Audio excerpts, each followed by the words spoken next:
It's when he swung it easy at three-quarter golf swings, and he pretty much hit his number all the time. Dude, but when he hit something full, he hit it 20 yards over the greens at times.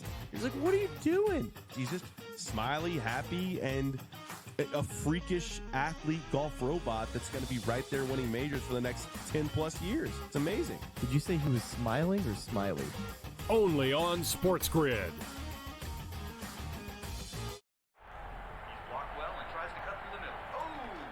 Your gut says Miami is going to win, and you should take the over. Your gut also said your NFT selfies would only go up in value. They didn't. But your head is on SportsGrid and knows the QB is in concussion protocol. The backup has a 45 QBR against the zone coverage. The New York D has the most sacks in the league. So yeah, trust your head. It's smarter to be on SportsGrid. The Philadelphia 76ers, who are the second best team in this Eastern Conference by a mile when Joel Embiid is healthy. That's just what they are. So now, if Giannis isn't available, the Bucks would be dogs in the series. He ain't sleeping on that air mattress anymore. He's got a regular king-size bed, a posturepedic, whatever they call it, a Sealy's, whatever they do, those things. He ready to roll. Denominating tonight. Game time decisions. Only on SportsGrid. People that bashed him will be eating their words this year. Pretty heavily favored to be a first-round pick, minus 400 earlier this week. But that's not the surprise. If you're drafting J.J. McCarthy in the first half of the first round, you clearly believe not only is he a starter, he's going to be your starter for years to come. But a popular bet was under 3.5 wide receivers in the first round. The tape doesn't lie, baby. Only on SportsGrid.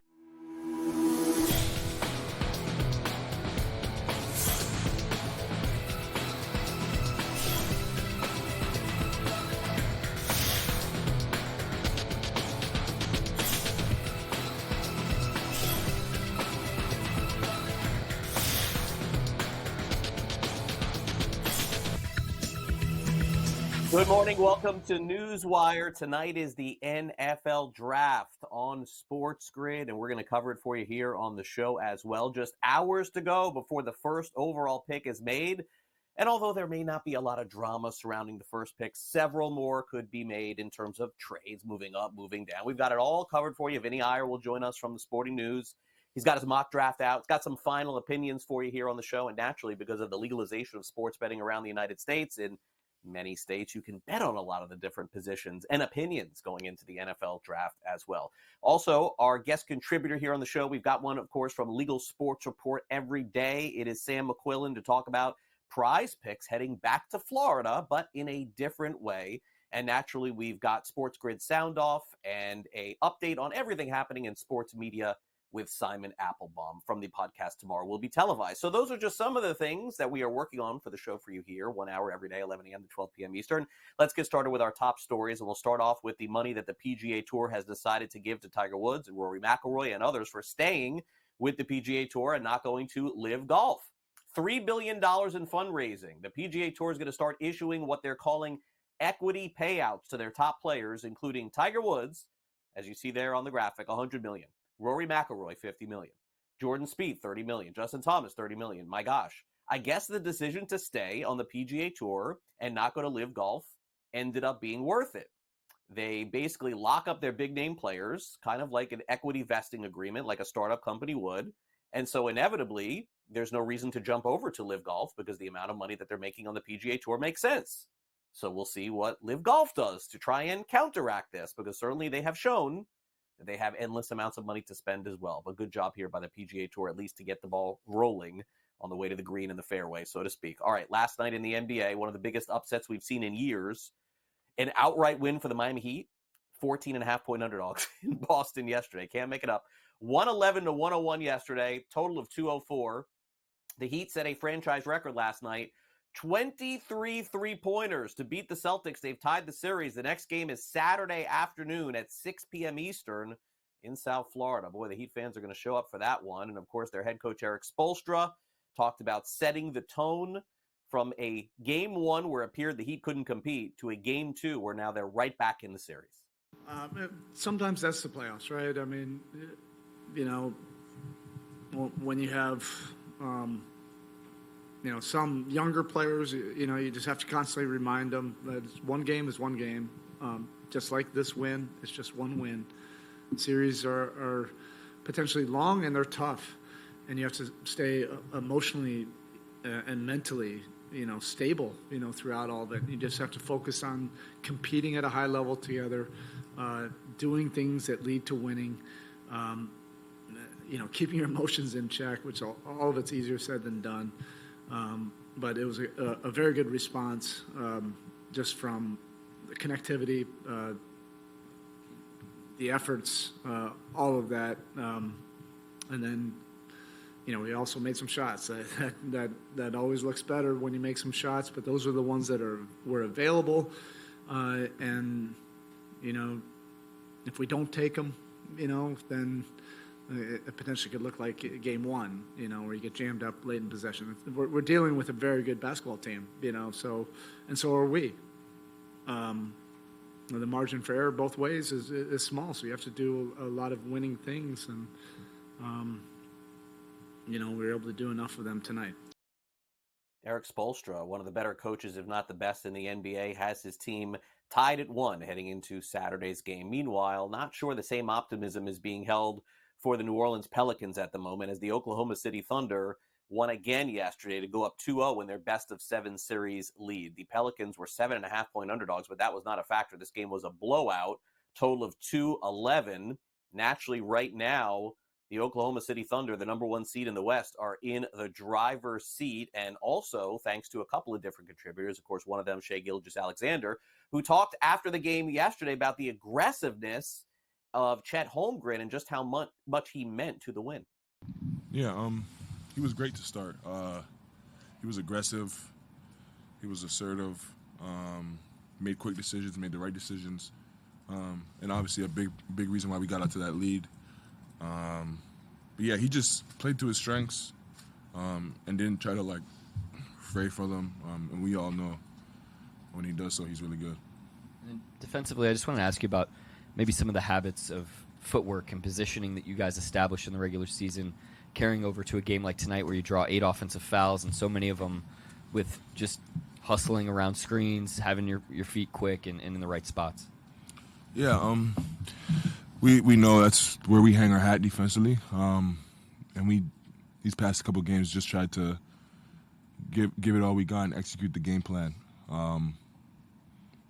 Now, what those things are, we go into every day and focus on them, and then just try to carry them out, and we've done so. All right, and naturally we'll see what happens this weekend. If Oklahoma City could go up 3-0 in the series, that's the focus of our next discussion in the NBA, because the Cleveland Cavaliers, New York Knicks, and Denver Nuggets all have 2-0 series leads going into tonight's games. We'll show you a preview of each. The Cavs will take on the Magic. The Magic, a historically poor offense through 2 games of their best-of-7 series with Cleveland. The Magic, though, tonight are favored by 2 points going into this evening. Again, Cleveland has a 2-0 series lead in the best-of-7. The Knicks 76ers has been very entertaining, close games throughout. Right now, the 76ers on the FanDuel Sportsbook favored to win by 5. The total is 203, and 76ers would get right back in this series with a win. The most compelling game, maybe of the 3 tonight, would be the fact that the Denver Nuggets, who opened up as 1-point favorites at LA, this line has flipped, and the Lakers are now favored in this game.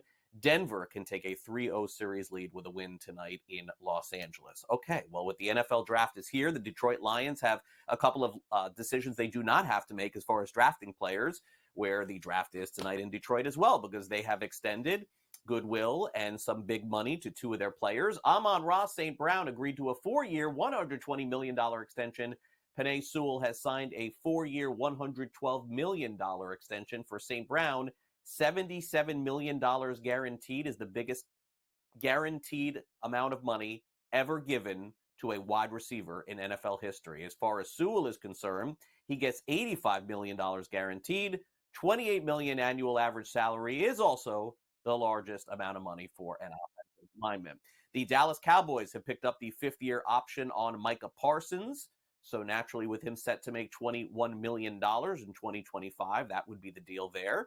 Also, Trey Hendrickson is not the only member of the Cincinnati Bengals who has requested a trade. Of course, T. Higgins did too. Hendrickson on the Bengals says that he'll retire if he doesn't get a new deal. Still remains to be seen if that will happen. The Chicago Bears have proposed a new $5 billion stadium with a dome that would be next door to Soldier Field. They've been looking at a lot of different areas to build this new stadium, but I guess what they're doing is landing on the fact that putting it next to Soldier Field is the way to go. $3.2 billion for the new stadium, $1.5 billion in infrastructure. That is what it would cost in Chicago. Afternoon baseball, plenty of it on this Thursday afternoon. Last night in baseball, Aaron Judge hit his 261st career home run, passing Derek Jeter on the all-time Yankees list. Unfortunately, the news not as good for the Chicago Cubs. Cody Bellinger, who's off to a really strong start, was placed on the injured list due to fractured ribs. He crashed into the center field wall during Tuesday's game against Houston. X-rays were clean at the time, but a CT scan did reveal the injury. A return to play unclear. Pete Crow Armstrong were called in his stead. Blake Snell signed a short-term deal with the San Francisco Giants this offseason after unable to be getting a long-term deal from them. He was placed on the 15-day injured list, missed all of spring training essentially, and you have to wonder if that ends up hurting him. He has a left adductor strain, 15-day injured list. One of the afternoon baseball games going on 1 hour from now, Pirates, Brewers, Freddie Peralta, Mitch Keller. If you're keeping an eye on the afternoon baseball slate, that's what's coming up next. For us, coming up next, we've got to preview the draft. Vinnie Iyer joins us courtesy of the Sporting News right after the break.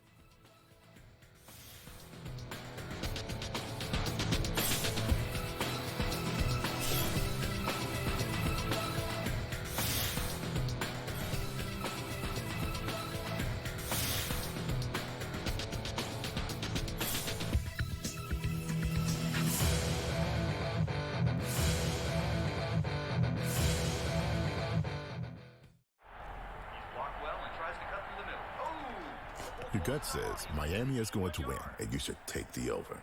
Your gut also said your NFT selfies would only go up in value. They didn't. But your head is on SportsGrid and knows the QB is in concussion protocol. The backup has a 45 QBR against the zone coverage. The New York D has the most sacks in the league. So yeah, trust your head. It's smarter to be on SportsGrid. It's when he swung it easy at three-quarter golf swings, and he pretty much hit his number all the time. Dude, but when he hit something full, he hit it 20 yards over the greens at times. He was like, what are you doing? He's just smiley, happy, and a freakish athlete golf robot that's going to be right there winning majors for the next 10-plus years. It's amazing. Did you say he was smiling or smiley? Only on SportsGrid.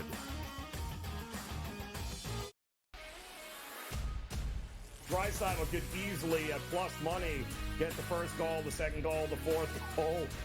There's a few guys here. Maybe the prop betting market is not a bad way to look here. Clippers over the Mavericks. If I would have told you that score before the game, knowing that Kawhi Leonard wasn't playing, I would have really figured it would have been the other way around. But the NBA is just crazy. In-game live, all access.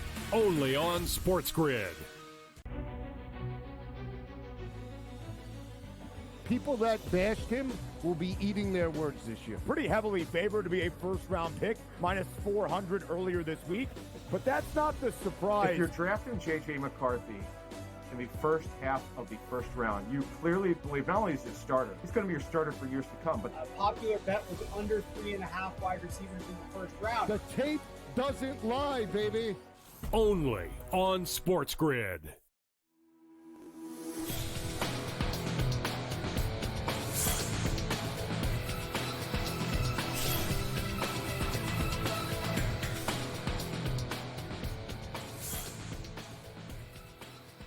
Welcome back to NewsWire. The drama is about to begin with the NFL draft. Naturally, everyone thinks they know where these players are going to go, but do we really know? I don't think we do. Vinnie Iyer has a mock draft out over at sportingnews.com where he tries to project the top 5, the top 10, the top 20, and beyond. But Vinnie, this exercise has been futile through the years for many people. I have a feeling we know who's number 1, but beyond that, to me, it's sort of anybody's guess. Thanks for coming on the show.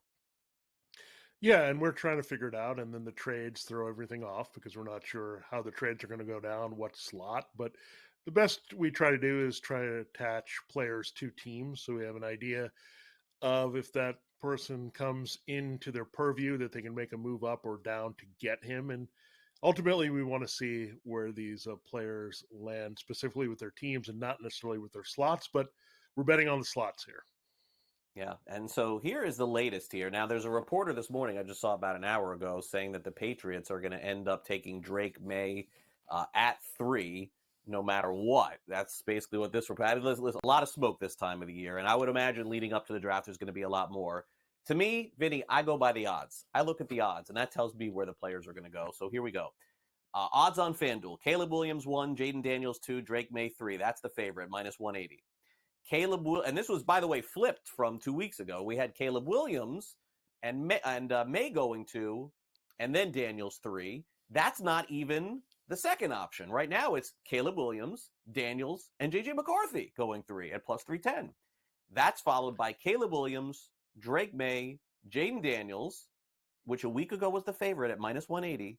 Vinny, it is now plus 650 on the FanDuel Sportsbook. What do you make of this movement?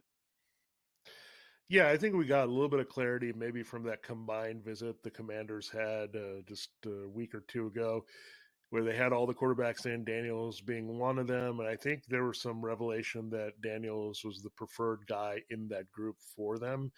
And it was made clear maybe at that point that they'd separated him from Drake May. And Drake May is a hard guy to read right now because J.J. McCarthy has all the momentum. We've heard about the trade-ups here. We've heard the Vikings coming up with 11 and 23 to maybe move up. You have the Giants as a sleeper team for McCarthy. So all the buzz has been about McCarthy. We've heard less and less about Williams and Daniels as they've become locked in. And Drake May, I think this is going to set up everything. If he goes at 3, then we really have to look at the number 4 pick to see where things start. I think the Patriots maybe were reluctant to trade that pick, and that's where they're at now, that they got to take a quarterback there. They can't go into the season with Jacoby Brissett. Their offense is already pretty weak, especially in the passing game. They got to look forward somewhere. So if they don't take a quarterback there, I think it will be coming down to getting a good offer to trade out of that pick. I would agree. Okay, so that being said, you're a little bit different on McCarthy than some others, and with his average draft position, according to FanDuel, the number that they have set is 5.5 on the over-under, plus 182 on the over, minus 250 on the under. You like him going to Minnesota, so naturally your odds are going to have him falling outside that 5.5, correct?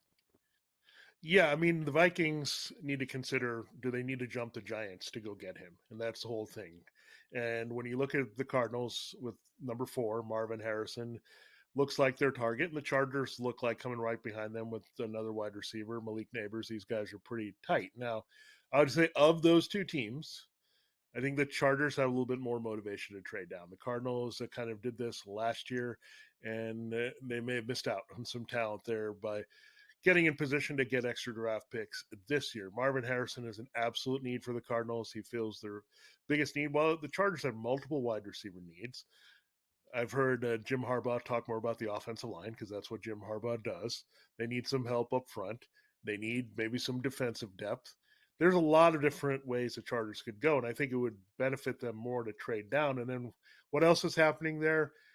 He's going to help J.J. McCarthy, his old quarterback, go higher in the draft. So right now I would put it at 5 or 6 where that happens. And you could actually see one weird twist where the Vikings and Giants actually make that trade. And the Giants need multiple things here as well. And that also helps the Vikings move up. So when you look at that 5.5, it's very close. It's there for a reason. I'd say right now, 5 seems like the sweet spot for where the Chargers need to go trade up to get him, because there's other teams that could do that as well, including the Broncos and Raiders.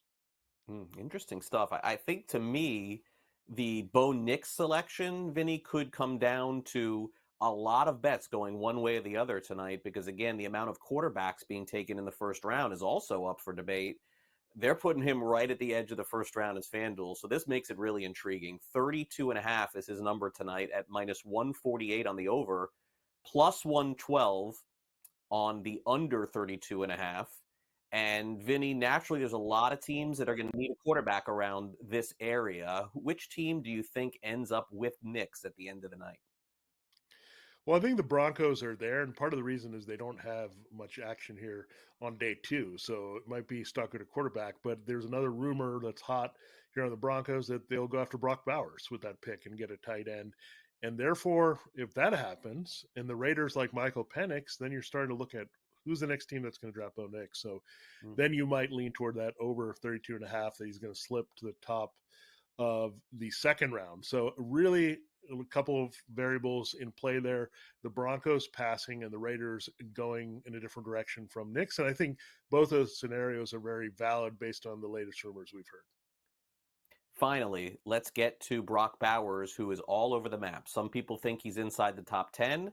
I've seen him, drafted in some mocks as late as 19, 20, 21. His number is 11 and a half, arguably the best tight end in the NFL draft this year. Where do you see this number going? Yeah, I think this comes down to, do you believe the Jets are going to take him at 10 or not? And that's how simple we're going to break it down, because I think that's the team that is going to be most rumored all the way through tonight to take Bowers. There's a couple more teams I did mention. One team there later, but I think the Colts are also in the mix for Brock Bowers. They need to clean up that tight end room quite a bit, and they need to find that target for Anthony Richardson. I don't think the Bengals would necessarily pass on him either. So those are a couple teams outside. So essentially it's a field of 3 to 4 teams versus the Jets on that bet. So if you feel great about Bowers to the Jets, you got to take that under 1.5. All right, Vinny, thanks again for coming on the show. Really appreciate it. We'll talk again soon. Enjoy the draft tonight. All right, thanks, Craig. All right, Vinnie Iyer from Sporting News. We'll be back talking some SportsGrid sound off. We'll hear from Jason Tatum of the Celtics next.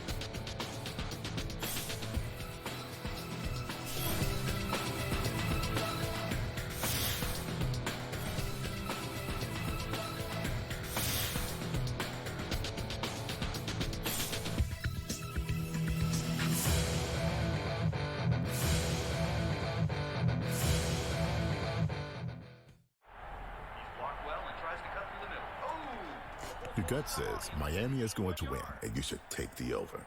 Your gut also said your NFT selfies would only go up in value. They didn't. But your head is on SportsGrid and knows the QB is in concussion protocol.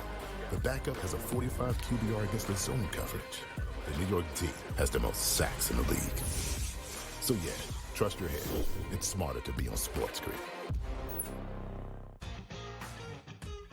It's when he swung it easy at 3/4 golf swings, and he pretty much hit his number all the time. Dude, but when he hit something full, he hit it 20 yards over the greens at times. He's like, what are you doing? He's just smiley, happy, and a freakish athlete golf robot that's going to be right there winning majors for the next 10 plus years. It's amazing. Did you say he was smiling or smiley? Only on SportsGrid.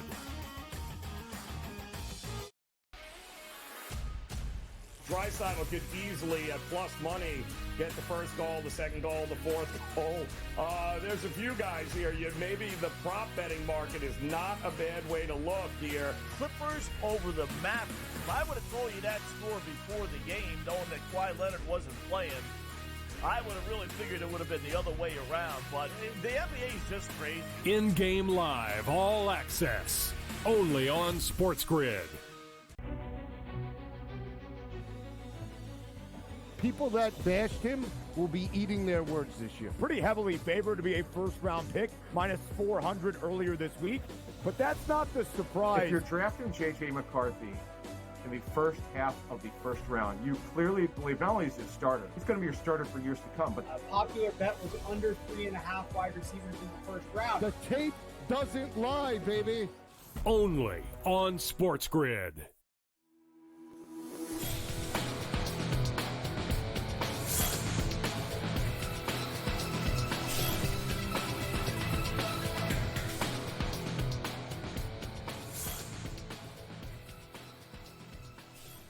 Welcome back to NewsWire. Time for the SportsGrid sound off. And speaking of sounding off, boy, the Boston Celtics, their fans didn't need a sound off last night. With less than a minute to go in the game, and it's still in the balance somewhat, those fans were exiting Boston because the series is now tied up 1 apiece, and the ghosts of past, where the Miami Heat took down the Boston Celtics, have sort of reared their head. Who knows if this will continue, but the bottom line is for Boston. If they're going to allow the Miami Heat to make 23 three-pointers in an NBA game, they're not going to win many of those games. And that was the topic that Jason Tatum was asked about after the game last night. Yeah, you got to give them credit. They shot more threes, and they really shot the ball well tonight. For the most part, our effort, it wasn't like we weren't playing hard or connected. There were some missed opportunities, I would say, that we wish we could have back. Some open looks, some transition threes that were just too comfortable. But tip your hat off to them. They hit some shots tonight. A little bit later, we'll see what Jimmy Butler had to say about the outcome, as he is not playing, by the way, in this series, but did have some fun with this on Instagram. We'll have that for you right before the end of the show, so you want to stay tuned for that as well. Okay, as we mentioned, the NFL draft is tonight, so we got you covered. We'll tell you more about how you can watch our coverage this evening right here on SportsGrid. But over on social media, at SportsGrid TV, whether it is on the site formerly known as Twitter, known as X, or Instagram, or anywhere else, even at sportsgrid.com. We're doing a great job covering this thing with a lot of our different analysts and hosts and social media contributors. One of them is Christian DeBlock, and he has his eye on 5 different things that could potentially shake up tonight's NFL draft. Draft day in the NFL has officially arrived. Here are 5 of the most notable things to watch out for in tonight's draft. Rumors about the Giants trading up for a quarterback has hit its peak in the last 48 hours. But will it be for Drake May or J.J. McCarthy? The Commanders brought in a ton of quarterbacks for evaluation. Will they go with the odds-on favorite Jaden Daniels? No Mike Williams, no Keenan Allen for the Chargers. They need a wide receiver. But will it be Marvin Harrison, Malik Neighbors, or Romo Dunze? The Vikings and the Raiders, picking at 11 and 13, potentially need a quarterback. Do they move up for a J.J. McCarthy or a Drake May? Or do they push back and take Bo Nix or Michael Penix late in the first or early in the second? And who will be the first running back off the board? Jonathan Brooks, Blake Corum, maybe even someone like Jalen Wright. Back to you, Craig. Thanks, Christian. And our coverage tonight, by the way, will begin at 7:30 Eastern Time right here on SportsGrid. So make sure you're tuned in, you're streaming. I know a lot of you will be watching the NFL Draft live or perhaps listening on radio or streaming in some way, but use us as your second screen on your phone or your tablet or your PC, however you decide to watch. 7:30 Eastern tonight. We'll go over all of the odds over on all the different sports books. Warren Sharp will be part of the show. Try to give you an edge on some of the way things were going. Remember, this is opinion-based sports betting tonight. I mean, there's no outcome in terms of the way that this is going to be as far as the results. Opinions of executive, that's what you're betting. How about the opinion of Boomer Esiason? Former NFL quarterback, was on the early line, talked about the upcoming draft and the number 1 overall pick, who, of course, most expect to be Caleb Williams. Boomer said that it was a foregone conclusion years ago that Williams would be selected number 1 overall. As a matter of fact, when he transferred out of Oklahoma and he went to USC with Lincoln Riley, we knew 2 years ago that he would be this draft's number 1 overall pick. That's how good he was back then, and he's only gotten better and more matured. The only thing about these guys coming out nowadays, especially in Caleb's situation, is that they've made so much money already that they're a different breed of player than when we came out of college. So I don't know how that affects all these guys. I know that, he's all over Instagram and social media. We didn't have that to deal with back then either. So it's a whole nother set of circumstances that they're dealing with. But, I mean, you just watch the kid play. I'm not saying he's going to be Patrick Mahomes, but he has a lot of Patrick Mahomes type of football in him. And he's probably one guy that is not going to be intimidated at all when he gets to Chicago.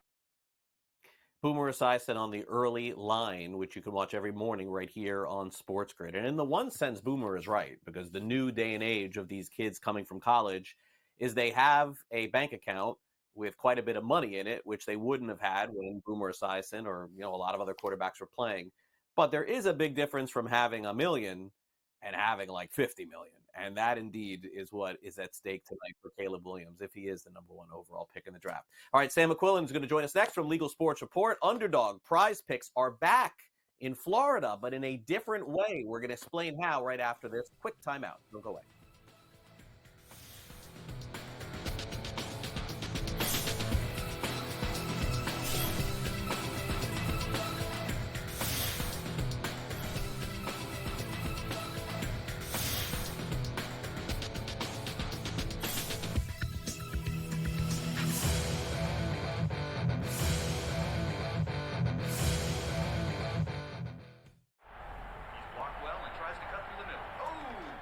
Your gut says Miami is going to win, and you should take the over.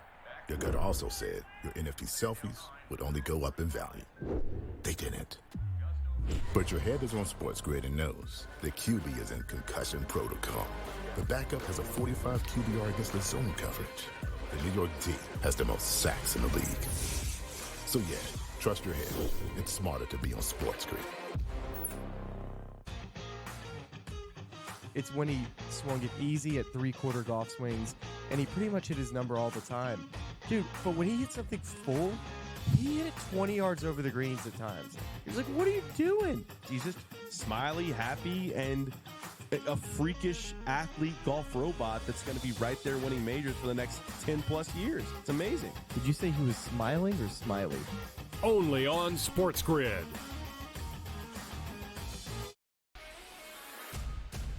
Draisaitl could easily, at plus money, get the first goal, the second goal, the fourth goal. There's a few guys here. Maybe the prop betting market is not a bad way to look here. Clippers over the Mavericks. If I would have told you that score before the game, knowing that Kawhi Leonard wasn't playing, I would have really figured it would have been the other way around. But the NBA is just crazy. In-game live, all access. Only on SportsGrid.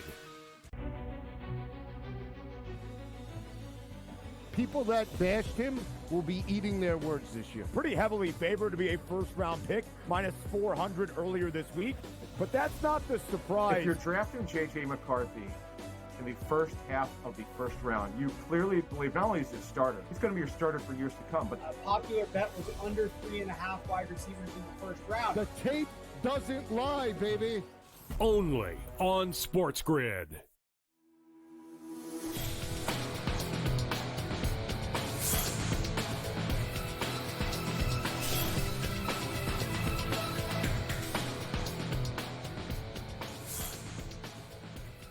Welcome back to NewsWire. Sam McQuillan is with us from Legal Sports Report. We'll hit on some responsible gaming topics and how DraftKings is approaching that, but a story that I did not anticipate us doing here on the show, which is Underdog and Prize Picks, as we bring in Sam, are returning to the state of Florida after a brief hiatus in a new format, which I know you'll explain, Sam, but I guess really before we even get to that, I'm supposing that the reason why this is happening is because they've had so much financial success in Florida, because you're not hearing this in some of the other places. Florida just has this appetite for sports betting, and I guess Underdog and Prize Picks were really upset to not be able to use it in the way that they were, so they're coming back in a different way. Will it last? Yeah, Craig, a great thing to point out by you is that Prize Picks and Underdog have now essentially been kicked out of almost 15 states for offering this product, Pick'em, which is basically player prop parlays. You can bet player props as long as you parlay them, but they've been calling it fantasy sports, and a number of states have kicked them out, and they haven't gone back to states like Wyoming, states like New York even, where they were kicked out, or Michigan, where they were kicked out. They have not come back with this new product. But in Florida, you see they, after fighting to stay there, after fighting against the states that had the regulator that had sent cease and desist letters to them, 2 rounds actually, basically saying we're going to, get the attorney general involved if you don't leave. They finally left, but now they're back with this new product, which is peer-to-peer instead of player versus house. So essentially, they had been operating kind of like sports books. You put an entry fee on the line, $20 to win $100 on this parlay, and we'll pay you out or take your money. These new products that they're offering are very similar to the Pick'em products that they had previously offered, except now you have Prize Picks with their Arena product and Underdog with their Champions product, which is essentially taking the money that players put on the line and pooling that as the prize, sort of how traditional fantasy sports has always worked. So if you have 100 players all betting a $5 entry fee, the winners or whoever has the best bet slips or fantasy sports slips, whatever you want to call it, they would in turn get that money. The reason you haven't seen them do that in other states is because it's probably not as financially as lucrative as just kind of offering a more against the house product. But They said this was the product of working with regulators. They had been basically told to leave the state. So, but now they're back. So it seems like we've kind of resolved things with it satisfies the gaming commission. And the Hard Rock Bet CEO actually came out this week. Hard Rock is, as you know, the exclusive sports betting provider in Florida. He came out and said, good, I'm glad this happened. We led the charge on this. We told the regulators, hey, we're not going to continue to operate in a market where you're allowing essentially what we think is sports betting to go on. And he even said that DraftKings and FanDuel were part of this lobbying effort too, which these companies, Underdog and PrizePicks, have accused them of leading that effort around the country. We've certainly seen in some cases, it's true, where you've had those companies reach out in states like Wyoming saying, hey, take a look at this product. But now you've got this environment where they're back in Florida. It's going to be interesting because Florida does have sports betting, unlike states like Texas and California, where these companies are still operating. We'll see if there's a huge drop off in popularity just because you have the sports betting product, or if people really like this fantasy sports product that has now kind of been altered. And we'll see how financially viable it is for them. You know, you never know, like a state like New York where they left. We'll see if Texas takes a look at this. California is looking at the same thing. So it's sort of another development in this, but it feels like we're turning a chapter where these companies feel like they're kind of getting to some sort of status quo, some sort of solution in these big states. Mm-hmm. We'll see if it goes to other states as well. Yeah, and peer-to-peer certainly not the same as betting against the house. We'll see how many of those peers jump in to help them financially. Okay, now DraftKings making a move, a progressive move, I think that most other companies are also going to do or have done in the past, adding someone from the government or someone you would say in legislation to become their responsible gaming leader here. And in this case, her name is Lori Kalani. Tell us more, Sam, about her and what her role will be with DraftKings. Yeah, DraftKings announced earlier this week that Lori Kalani is going to be the chief responsible gaming officer at the company. It's a new position they've created and haven't really provided much details about what exactly she'll do aside from leading, efforts around responsible gaming and report directly to their CEO. But it's really interesting. Her background here is not directly in healthcare, in addiction, in responsible gaming, like we've seen some other companies like PrizePicks just announced that they were hiring a similar position with someone who actually had experience in states doing this. Kalani has spent about 15 years in Washington, D.C. At different firms, essentially developing and cultivating relationships with different state attorney generals around the country. There's been a number of New York Times articles about the firms that she's worked for and kind of, how they influence different people through whether it's lavish gifts or campaign donations, essentially kind of saying that their whole mission is to help their clients avoid becoming targets of investigation. So it's not clear that that's what she'll be doing for DraftKings here, but she does have this, decade and a half of experience lobbying and has these really, crucial relationships for companies like DraftKings and in the sports betting industry, which we've seen increasingly fall under a microscope here, whether it's Congress considering legislation that would ban certain advertisements, ban the use of AI to acquire customers, and even limit what people can bet. It seems like we're at a time in the industry where they're really thinking about, okay, we need to get in front of maybe investigations before they happen. Certainly, I don't know of any investigations DraftKings is currently under in different states. There's various lawsuits in places like Massachusetts, but nothing really major yet. So this could be them kind of getting in front of that, bolstering it. I imagine a lot will be around responsible gaming, obviously, because that's the role. But again, she doesn't really have that experience up her sleeve. She's worked with a lot of different kinds of companies. So it'll be interesting to see how this develops. And it'll be interesting to see if other companies try to follow suit in terms of hiring former lobbyists to head responsible gaming. We've certainly seen all the scandals and everything. Whether you want to take it as sports books, legal sports betting, working the way it's supposed to and catching bad actors, or look at it from the light of, hey, it's bad press either way. Headlines are going to always spark some sort of reaction, even if it's good. It'll be interesting to see if more places start to do this kind of thing and what she actually ends up doing for DraftKings long term. Yeah. And along the same lines, let's close out here, Sam, with U.S. Integrity rebranding into a new sports betting compliance firm. Naturally, there's an appetite for sports betting. There's an appetite for sports regulation and integrity right now in the industry as well. So it does make sense that this company is rebranding, and tell us more about what they're going to be part of here. Yeah, U.S. Integrity and Odds On Compliance, which are two leading kind of compliance integrity monitoring services, make sure everyone's doing what they're supposed to and try to catch bad actors when they're not. They're merging into this new company called Integrity Compliance 360, and they're all owned by this big sports tech venture capital firm called 76 Capital. These companies essentially provided the services that helped catch the illicit betting activity tied to Jonte Porter, the NBA player, now suspended for life for allegedly manipulating bets on himself, other things like that. So these are very important players now merging into a sort of super company, which we see coming in light of all these scandals and everything that's going on. It's pretty noteworthy, as the leagues are under a bigger microscope, as you see online, the discourse over mixing betting with sports gets bigger and bigger. So they're going to offer more services. I imagine their prices will go up. And as the demand goes up, all the money goes up as well. So they're doing more work on this. We'll see if they can catch people quicker and faster before you have more scandals come to light. Yeah, would agree. Okay, great stuff as always, Sam. Thanks for coming on. Enjoy the NFL draft tonight. We'll see how the betting works out too. We're going to find out and get some numbers on that coming up soon. Thanks again for coming on NewsWire. Yep, thanks a lot, Craig. Go Knicks. All right. Sam McQuillan joining us. Little Go Knicks there at the end. Coming up next, Simon Applebeaum will tell us what the NFL draft will look like tonight on the television side and the streaming side as well. Also an update on the NBA contract negotiations. Next.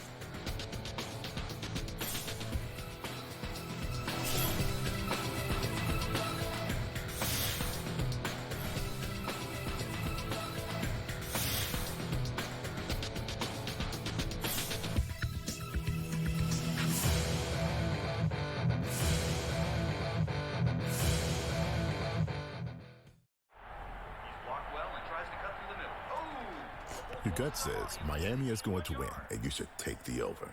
Your gut also said your NFT selfies would only go up in value. They didn't. But your head is on SportsGrid and knows the QB is in concussion protocol.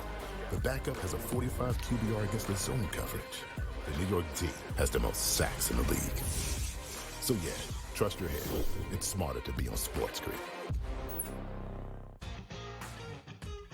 It's when he swung it easy at three-quarter golf swings, and he pretty much hit his number all the time. Dude, but when he hit something full, he hit it 20 yards over the greens at times. He's like, what are you doing? He's just smiley, happy, and a freakish athlete golf robot that's going to be right there winning majors for the next 10-plus years. It's amazing. Did you say he was smiling or smiley? Only on SportsGrid.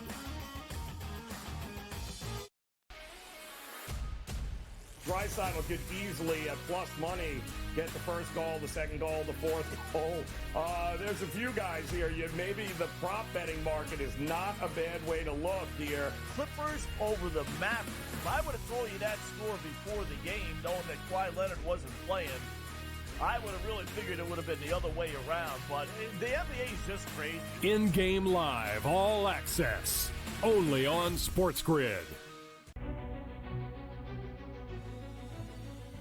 People that bashed him will be eating their words this year. Pretty heavily favored to be a first-round pick, minus 400 earlier this week.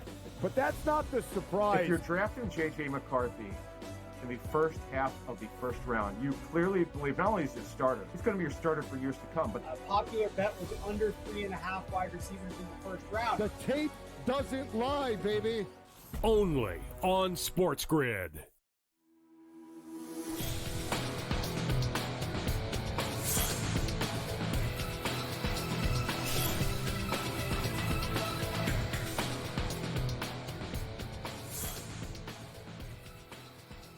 Our coverage of the NFL draft tonight begins at 7:30 Eastern, and we'll be covering every aspect from a sports betting point of view. Joining us now to talk about it from a media point of view and what you could see streaming television-wise will be Simon Applebeaum. He joins us from the podcast tomorrow. Will be televised to talk about some of the new quirks, I would say, and new ways to stream aside from us here on SportsGrid, although I wouldn't recommend it. I would say keep it right here. Hey, Simon, great to see you.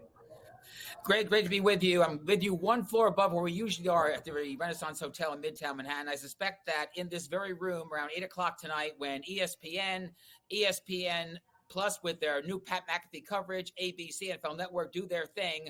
There'll be a lot of people in this room, particularly Giants and Jets fans, who want to know what players the team are going to pick.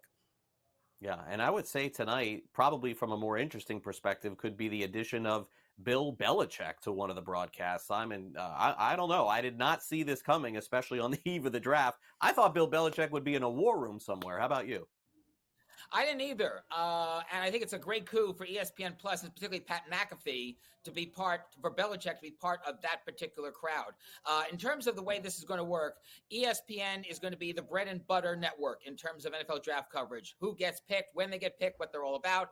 Mike Greenberg's going to head that coverage. He's done for the last 4 years. Reese Davis is going to be on the ABC telecast, which is going to focus more on the road of these players to the pick. We're also going to have as well ESPN Plus, with I mentioned the Pat McAfee situation. NFL Network will also have their coverage, Spanish language coverage on ESPN Deportes.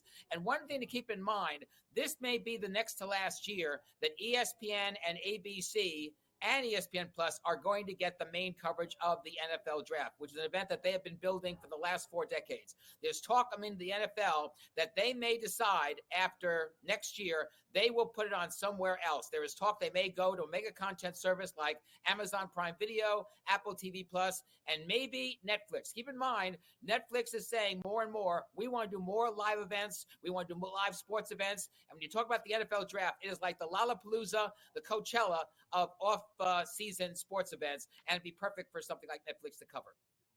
Yeah, and it could be. I mean, Netflix, you're right, doing more live sports, certainly boxing coming up in July with Mike Tyson and Jake Paul as well. Okay, so now Major League Baseball and the NBA are in a little bit of a precarious spot, Simon. I do think this will work out well for both, but both leagues are sort of looking to find ways to monetize some of their streaming options, and the NBA is now our focus or discussion. They're getting a new TV contract, and it will be very lucrative for them, no doubt. But I find it fascinating that both leagues in particular are trying to find different ways, different streaming options for fans to be able to pay for inevitably and watch their product.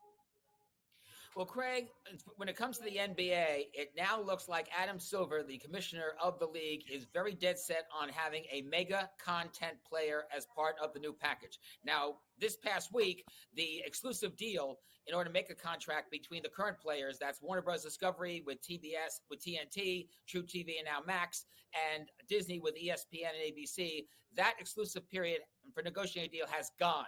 So now they're opening up to everybody. And what it looks like is going to be, they want Disney to stay on. They want Warner Bros. Discovery to stay on. They're looking at NBC Universal as a way to do broadcast, maybe rotate the NBA finals among ABC and NBC. But don't forget, NBC Universal also has USA Network, which is becoming more of a sports player on the weekends. They may give them some regular season and playoff games, as well as Peacock, and they may give some exclusive games to Peacock as well. When it comes to mega content, it looks like there's 3 contenders again. Prime Video with Amazon, which already has Thursday Night Football, remember, and they've got other sports events as well. You have Apple, which is a contender because of Friday Night Baseball, because of Major League Soccer, and then you have Netflix again. And the carrot for any one of these 3 entities is this. We'll give you the in-season tournament. We'll give you All-Star Weekend, which is currently on TNT and Max. We'll give you the play-in games, and we'll use some playoff games. And that could be a super carrot for any one of these 3. Prime Video, Apple TV Plus, and Netflix to take it. It could be the fact that most of us are watching in this way, too. I mean, it seems pretty easy to me that this is the direction the NBA is going to go, and I would imagine Major League Baseball will do the same. Okay, now this alternate basketball league called the Basketball Tournament, TBT, Fox Sports, and this basketball league have combined for a new multi-year agreement. There may be some people, Simon, not familiar with the basketball league, so catch us up on that and why Fox wants to be a part of this. Think of it as the non-college March Madness. It works the same way. There's 64 teams. It's 1 game and out if you lose. This is a tournament that started 10 years ago, and the last couple of years it's been on ESPN. This year, for the first time, it is moving to Fox. Some of the games will be on Fox, the broadcast network. That includes probably the final. And there'll be 20-plus games they'll run either on FS1 or FS2. If Fox plays this right, this could be a wonderful summer offering. And the key is going to be really getting the promotional word out to the public about these teams. Because you got to remember, these are teams that include former NBA stars, former ABA stars, former college basketball stars, but you got to know who the players are to build up the fan base. If they do, Fox may have a winner in taking over TBT from ESPN. All right. Finally, ESPN, of course, broadcasting the National Hockey League playoff games. Simon, are people watching this? Are the numbers up, down, or about the same? They are up if you see the percentages, but when you really look at the numbers, the viewership numbers, not the percentages, it's not that much. We are talking about anywhere from 600,000 to 1.1, 1.2, 1.3 million. We're talking about not just the ESPN games, but also the games that are running on TBS, now simulcast on True TV and Max. That is not a lot. When you consider that among the four major sports, basketball, football, baseball, and hockey is usually the lowest rated. Why?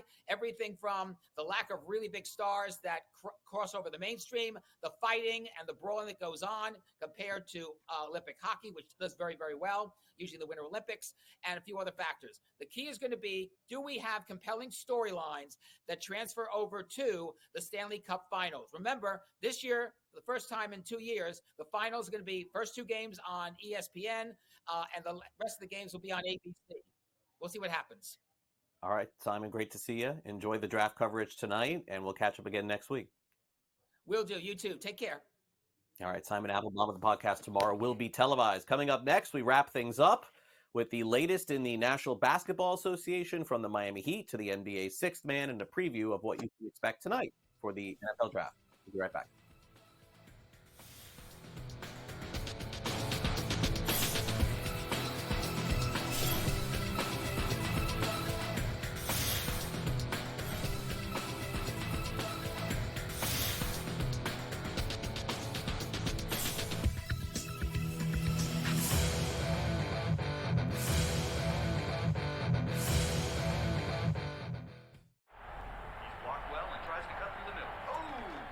Your gut says Miami is going to win, and you should take the over.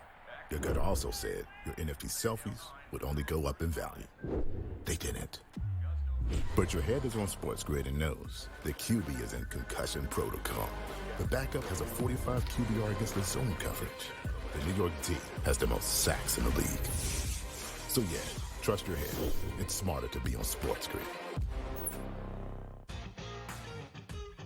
It's when he swung it easy at three-quarter golf swings, and he pretty much hit his number all the time. Dude, but when he hit something full, he hit it 20 yards over the greens at times. He's like, what are you doing? He's just smiley, happy, and a freakish athlete golf robot that's going to be right there winning majors for the next 10-plus years. It's amazing. Did you say he was smiling or smiley? Only on SportsGrid.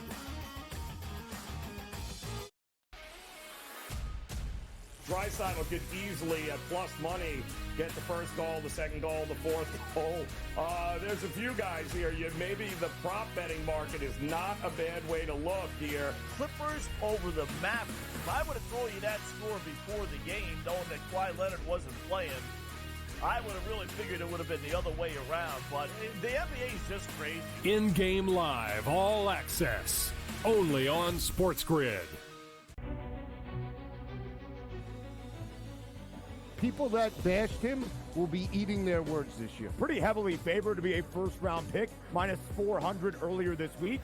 But that's not the surprise. If you're drafting J.J. McCarthy in the first half of the first round, you clearly believe not only is he a starter, he's going to be your starter for years to come. But a popular bet was under 3.5 wide receivers in the first round. The tape doesn't lie, baby. Only on SportsGrid.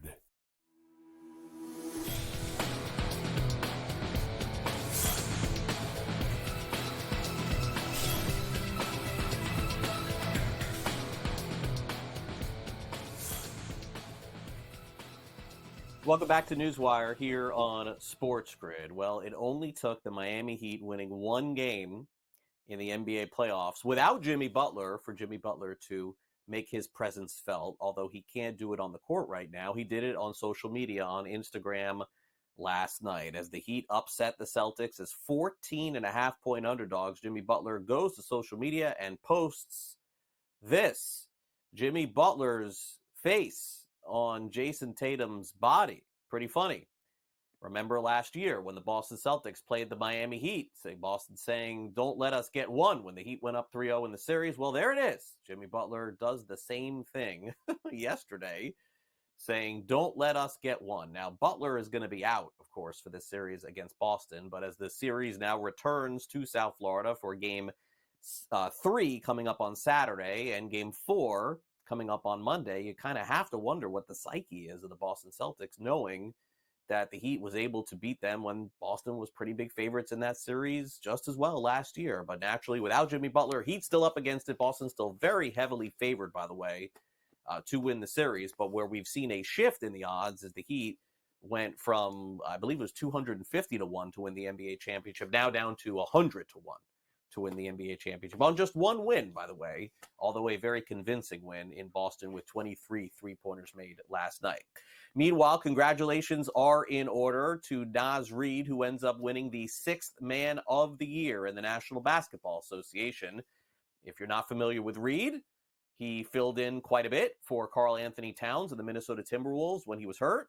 He averaged 13.5 points a game this past season, 5 rebounds a game in 81 games. But most of the damage that Reid did was when Karl Anthony Towns was out. He averaged approximately 17 points a game to end up capturing the 6th Man of the Year award. Now, Malik Monk also had an incredible year for the Sacramento Kings, but remember, he missed the end of the season and missing the postseason with an injury as well. Bobby Portis was also very high up in the voting. Portis finished 3rd in the NBA 6th Man of the Year award, but congratulations to Naz Reid, who picks up his first ever NBA 6th Man of the Year award. Now, for those of you interested in the NFL draft, I have good news for you, because coming up tonight at 7:30 Eastern, our draft special begins. Ben Stevens and all of our hosts will be part of this evening.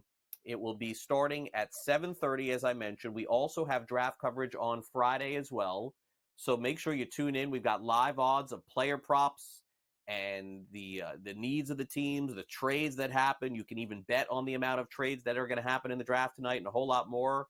Our draft analyst, Warren Sharp, our NFL analyst, will be back on tonight's show as well. So make sure you stay on the grid for that. That is Thursday night and Friday night.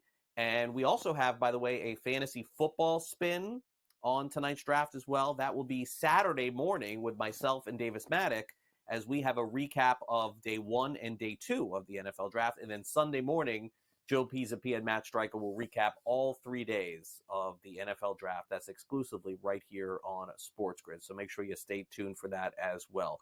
In addition, for those of you who are looking to get more information about SportsGrid and our programming here, it's very easy to do. Just grab your phone, whether it's iPhone or Android, and scan this QR code, which we're going to show you right now. It is the SportsGrid app.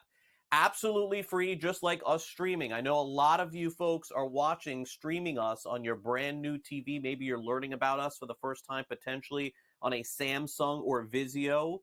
We won a huge award this past couple of weeks as well as the most streamed company on a FAST channel. And speaking of fast, we're growing very fast here at SportsGrid. So make sure you stay with us for all of our great programming. And that also includes the early line, which is coming up next. Scott Farrell, Coast to Coast, 3 o'clock. That's following that show. And then our NFL Draft Spectacular this evening. Now, I will be back with you tomorrow morning at 11 a.m. Eastern, and we'll go through all of the different players who have been drafted and exactly where their positions were. There's so many different rumors out there, including a reporter who covers the Patriots saying that they are going to keep that pick at 3 and they are going to draft Drake May. Now, who knows? Where there's smoke, there's fire, so to speak, but a lot can change between now and tonight. So make sure you stay with us throughout the day right here on our exclusive home for sports betting information, analysis, and, of course, all of the breakdowns for everything happening in not just the NFL draft, but also the NHL, the NBA, and Major League Baseball as well. Speaking of which, first pitch getting set to throw this afternoon, 12:35 Eastern. First game of the day with plenty of afternoon baseball action as well. And next time you see me will be tomorrow morning at 11 a.m. Eastern for our next show here on SportsGrid. So enjoy the rest of your day. For our producer, Michael Cohen, I'm Craig Mish. Thanks to our guests as well for coming on the program. I'll see you tomorrow morning, 11 a.m. Eastern, for our next edition of NewsWire.